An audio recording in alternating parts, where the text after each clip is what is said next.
Walton is to be our home for the best months of the summer, using it as a base from which to explore the Backwaters, the Stour and the Orwell. Walton used to be a place of bucolic tranquillity, a church and a few rustic houses clinging to the high sandy land of the naze. Over behind the ridge in Walton Creek, a sizable industrial area grew up around the business of grinding local grain to be shipped to London by Thames barge. There was a tidal mill and a windmill as well, but then along came new technology, and steam mills outperformed the old natural methods using wind and water. But steam brought a new industry to Walton, Edwardian tourists who arrived by their thousands at the steam pier. Hotels and theatres sprang up, the high street boomed. And the mill pool became just one more tourist attraction, a boating lake, and one side was plenty big enough for sailing whatever the tide was doing, the other shallower side for rowing boats and children. You can still see the dividing line between the two stretching across the salt marsh. Eventually the windmill rotted and had to come down, and was replaced with a yacht club. Not an entirely bad swap, I guess. By and large, the posh Edwardian tourists have now left Walton. The once proud ferry pier has a roof over the funfair. It looks like a sort of aquatic B&Q, and not in a good way, as if an aquatic B&Q could ever be a good thing. The local council hasn't helped much by throwing up some pretty ugly bits of breeze block municipal architecture along the prom, and stairways with all the charm of a 1950s football stadium. A new breed of London tourist has now come to stay at the massive caravan parks that flank the town. Off-season you can rent a 6-berth static van here for £200 a week. Peak season it's £600. That's £100 per person per week for their main holiday. It's not much, but these holidaymakers at Walton are stout yeoman English. Hard workers, hard players, hard drinkers. Their passions are football and fishing. It was their Victorian great-great-grandfathers who really built the biggest empire the world has ever seen. They worked in the urban factories and sweatshops that provided the industrial muscle on which the British Empire was founded. They gave freely of their children into service in the armed forces, and they still do. These are the real English, the working-class Londoners who've transformed the cuisine and the nightlife. Chip shop, restaurants, brains, this and that, rock shop, sand, sea and swimwear. But us Brits still like to cavort in the unfeasibly cold, murky grey waters of the North Sea. Makes you proud and confuses the French quite a lot. From Google Earth you can still see the outline of the old tidal pond, and I'm strangely reassured by the way that the smooth organic lines of Walton and Sole Creek are starting to reimpose themselves on the landscape. At ground level you can see fragments of the old dyke walls, and the mill gates are almost functional. Here's a thing I learned. On Sundays, when the mill wasn't being used to grind grain, they'd hold the water back until low tide, and then let it all go at once. The mighty, churning, muddy cataract would sweep down the channel, making it wider and deeper and easier for the grain barges to navigate without the need for any dredging. A nicely balanced, virtuous circle. Walton has to be the best boatyard of the trip so far, and unlike at a marina you can see what the hulls look like below the waterline. The exotic French lozenges with their deep fin keels are kept well away. I like the way the boats lean like drunks against each other or the side of the quay. Many of the boats are local designs. Maurice Griffiths came from this area. And a Dunkirk little ship. And every boat with a story to tell.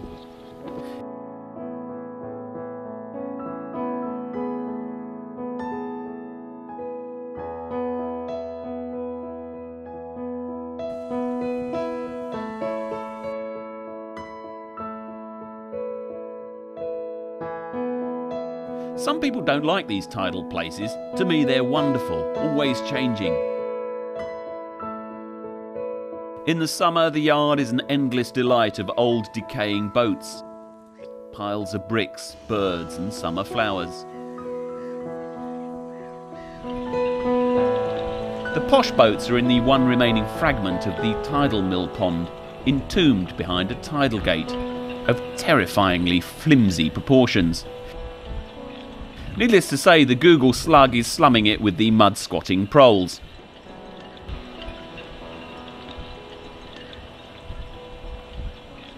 Then, as the tide returns, the whole feel of the place changes.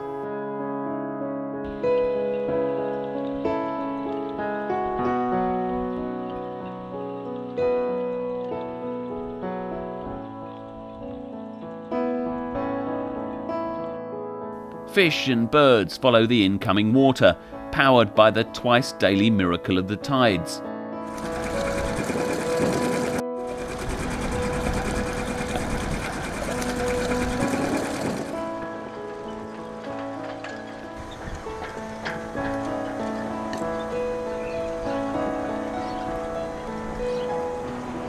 People start to appear.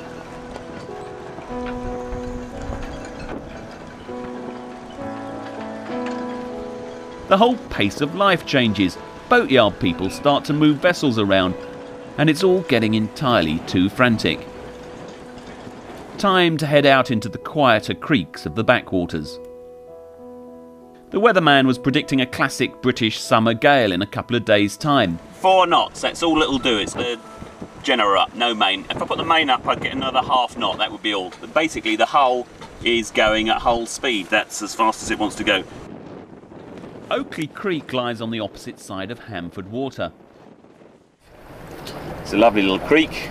They're spoilt just by the fact that there's an explosives wharf at the top. But actually, you know, that's pretty good, I guess, because it means it's never going to get busy, because nobody wants to mix their business with an explosives wharf. Yet again, Hawkeye isn't working. I really am going to have to do something about this, because this is ridiculous. So I crossed Hamford Water and headed up the creek. It leads to one of many East Anglian salt docks, most of which have been in use for millennia. Later on it became the site of a chemical factory, which is now operated by Exchem. The 1,200-acre site has a licence to store and process explosives, up to 600 tonnes at a time. But they're only allowed to load a maximum of 125 tonnes onto the cargo ships that come up the creek. And the Exchem plant also produces an additive for diesel fuel that helps it to go bang at the right point in the 4-stroke cycle.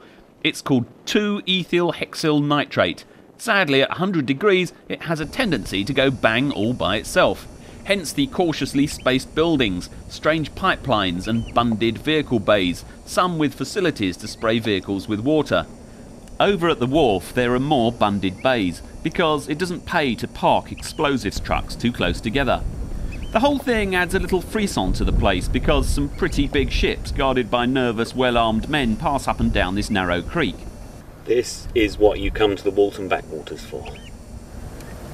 For little drifts. Up creeks where not many other people go. You see the seals, the birds, the mud, the sky. Look at that.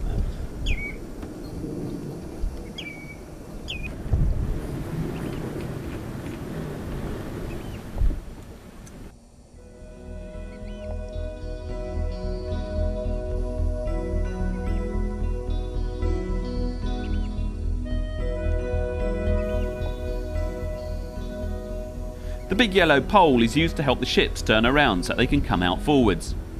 It's still a quiet, secluded spot, mainly because no one really wants to spend too much of their leisure time hanging around the place, but I'm prepared to risk it for a night or two.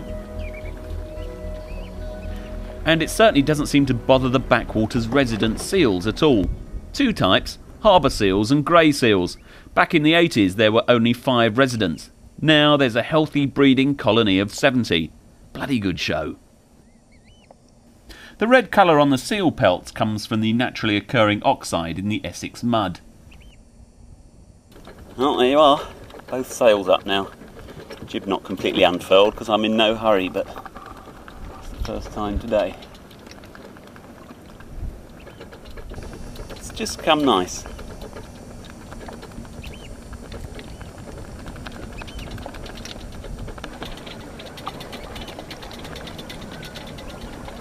That evening I dropped anchor in the small creek to the east of the ex-chem works in the hope that the seals would appear. The sky did some pretty crazy things. And then just around dusk, which at this latitude in the summer can last for hours, the wind came howling through. These are some pretty vicious gusts coming across here. Wow. The slug tugged and heaved at the anchor, the chain grinding and graunching in the bow roller. But Essex mud has the most miraculous power to hold anchors, and tucked this far up the creek, I felt completely safe.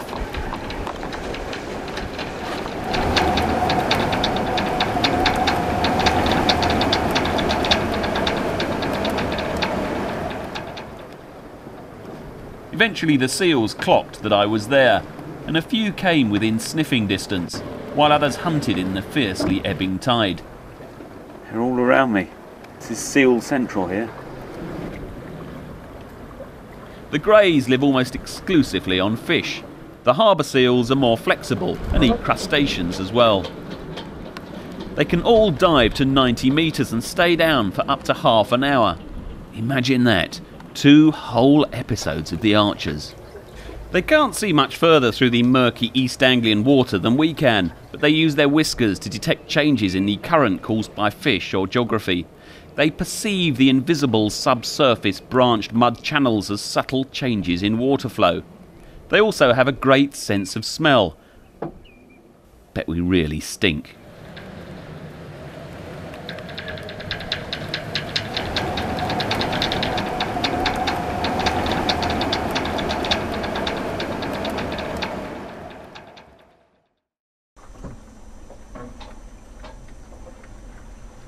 By midnight, the moon was up, and the gale was over.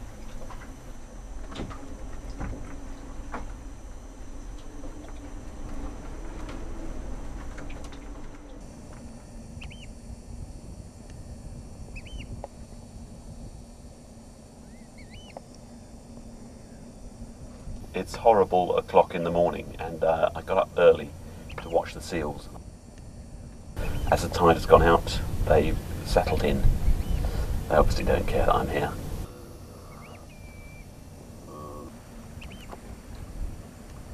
Of course, there could be more seals here if I wasn't here. I don't know. I can hear some just on the other side of the hump there too. I don't think the boat's bother them.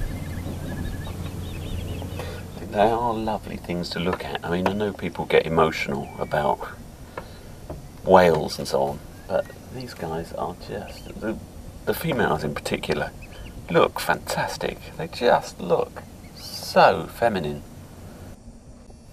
Look at you. You're beautiful. Fantastic eyes.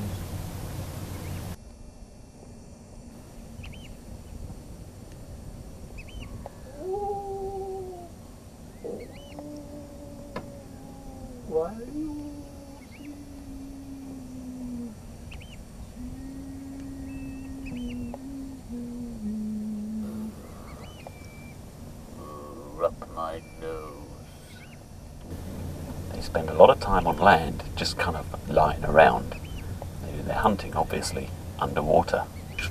But I don't think you're ever going to see underwater footage of Essex seals feeding. It'd be really, really hard to film, and you could never do it in this water. I mean, how do they find the fish? And that's what they live off. How could they find the fish in this water, in this murky, murky stuff? Incredible. Incredible.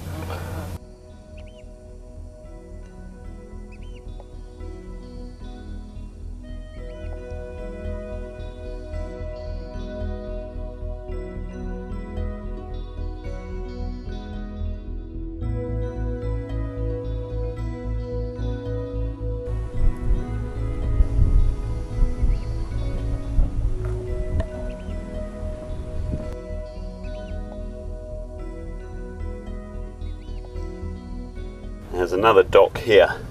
I assume that sign says keep out, but you could still get a sizable boat in here if you wanted. Nobody would ever really know. Oh, it's It's not in the best of repair, is it?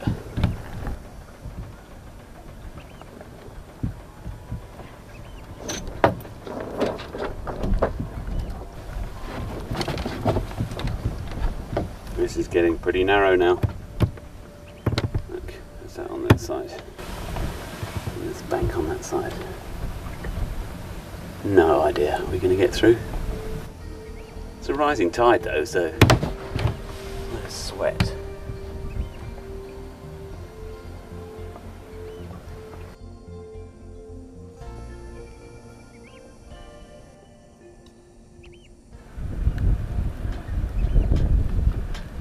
The boat that sails sideways. Oh, you've gone into the bank, have you? Okay. And now the stern's swinging round. She's coming out a bit more. She's aground. It's going to swing round.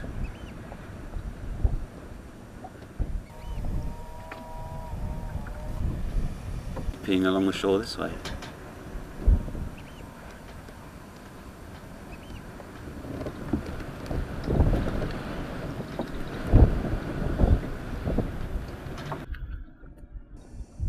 Pushing her bow out. At some stage this shore is going to move away from us and then she'll take off sailing. Here we go. Nearly.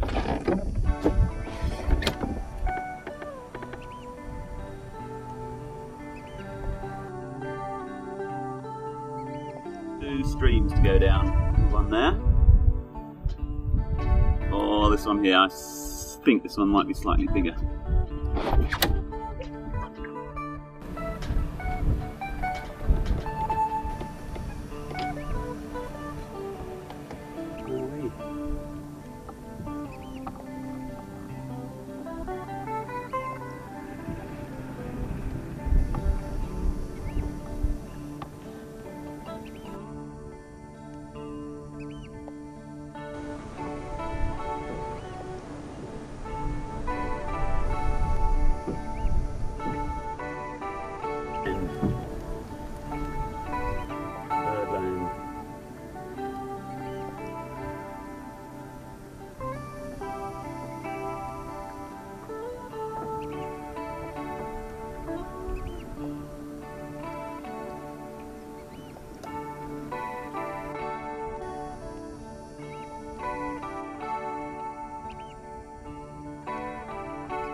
Next time in Keep Turning Left.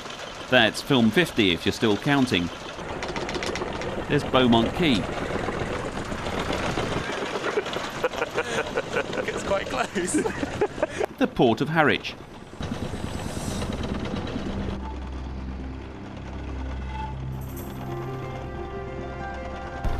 As a dinghy sailor, you don't often sail down to leeward when there's a fair amount of wind. And it's really nice to feel the boat heel. I mean, she's really leaning into the work now. Very nice.